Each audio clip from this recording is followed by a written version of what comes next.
What's up, everybody? We're gonna be doing a UFC Seattle recap, and also, looking ahead to next week's fight card.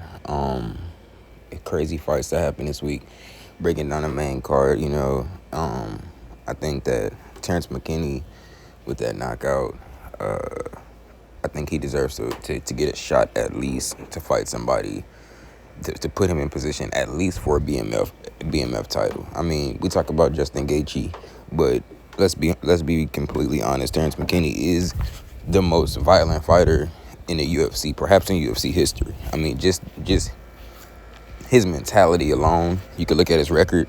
He doesn't really care too much about losing. He just wants to get in there and fight like a actual like fight. He wants violence.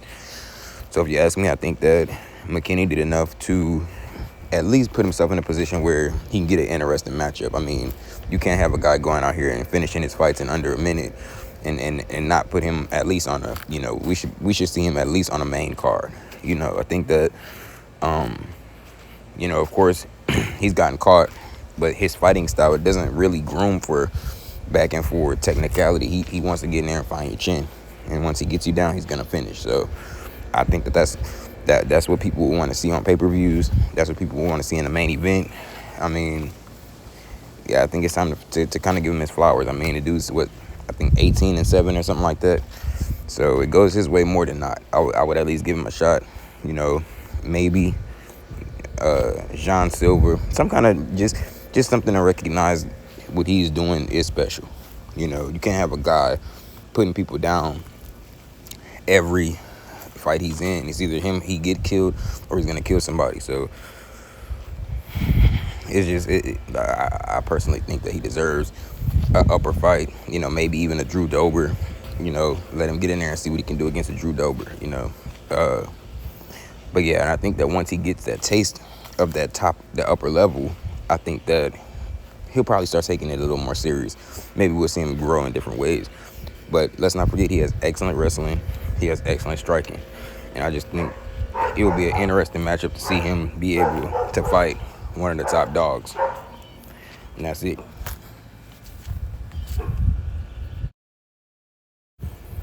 And also, grand shout out to Michael Chiesa.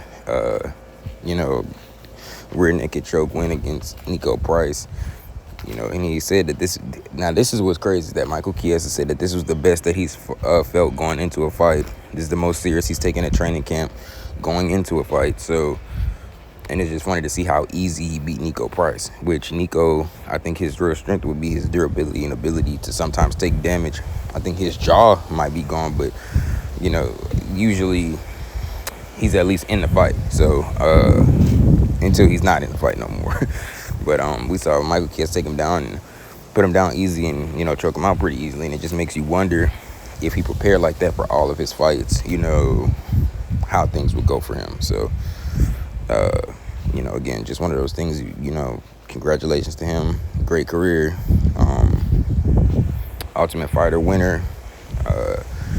And he had some big moments in his career. Never got a belt, but that's not all that defines you. He's done a lot for the sport off the mat, and I think he'll continue to do big things for the sport off the mat, whether it be commentary, coaching. So again, big shout out to Michael Chiesa, and much appreciation for what you did for the sport.